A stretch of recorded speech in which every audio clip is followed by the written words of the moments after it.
report released by the coroner today contained very limited amounts of information, but that information very, very revealing. He revealed that Paul Walker died of the combined effects of traumatic and thermal injuries. Why is that important? The thermal injuries means that the explosion, the fire that occurred, as we now know from that video obtained by CNN, surveillance video of the area, that fire didn't occur until a full minute after the initial crash, which means that in some capacity, Paul Walker was still alive for at least several moments after the initial impact. The driver of the car, Roger Rodus, according to the coroner, he died of multiple traumatic injuries. The coroner ruling that this, of course, was an accident, though toxicology reports have, toxicology tests have been conducted.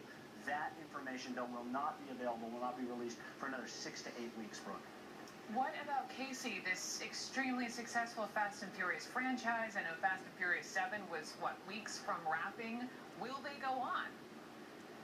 In short, Brooke, no. Universal Pictures deciding today to pull the plug on the production, at least for the time being. In a statement, they said, at this time, we feel it is our responsibility to shut down production on Fast and Furious 7 for a period of time so we can assess all options available to move forward with the franchise. We are committed to keeping Fast and Furious fans informed, and we will provide further information to them when we have it. Until then, we know they join us in mourning the passing of our dear friend, Paul Walker. We should also point out that Universal Pictures announced yesterday that they would donate a portion of the proceeds from Fast and Furious 6, which is going to be released in the home version within the next several days, to Paul Walker's favorite charity, which is called Reach Out Worldwide.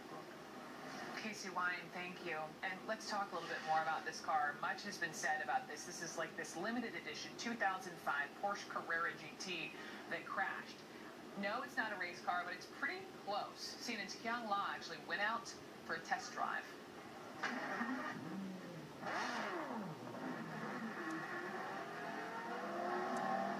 Riding in a Porsche Carrera GT is simply visceral. So loaded.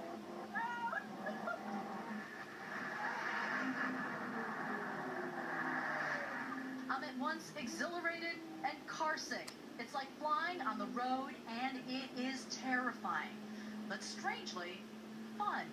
So we're going out for a bit of a joyride.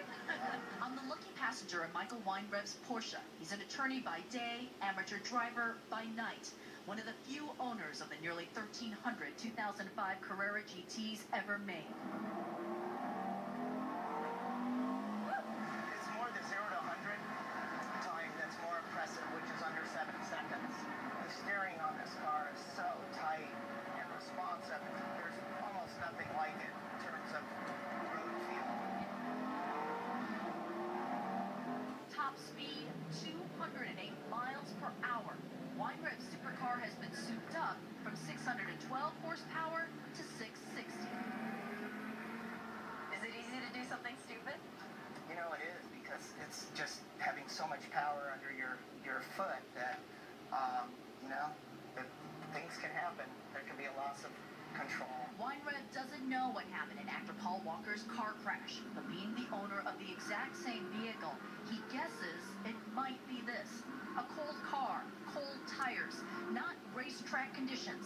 Was it a supercar simply pushed too hard on a city road that it was never designed for? Whoever was driving went beyond the capability of the adhesion of the tire. When you mean adhesion, what do you mean? Well, the tire's not connected to the road. In some respects, are you afraid of this car? Yeah, you really have to be with this car with all the power it has. You have to be reserved and restrain yourself. I mean, it's like kind of taming a wild animal. And so if you were taming a wild animal, you'd be afraid of it. So you have to be afraid of it to really be safe in the car. A thin line between the thrill and real danger. Kyung La, CNN, Los Angeles. Coming up, we have to talk about this winter weather slamming parts of the U.S.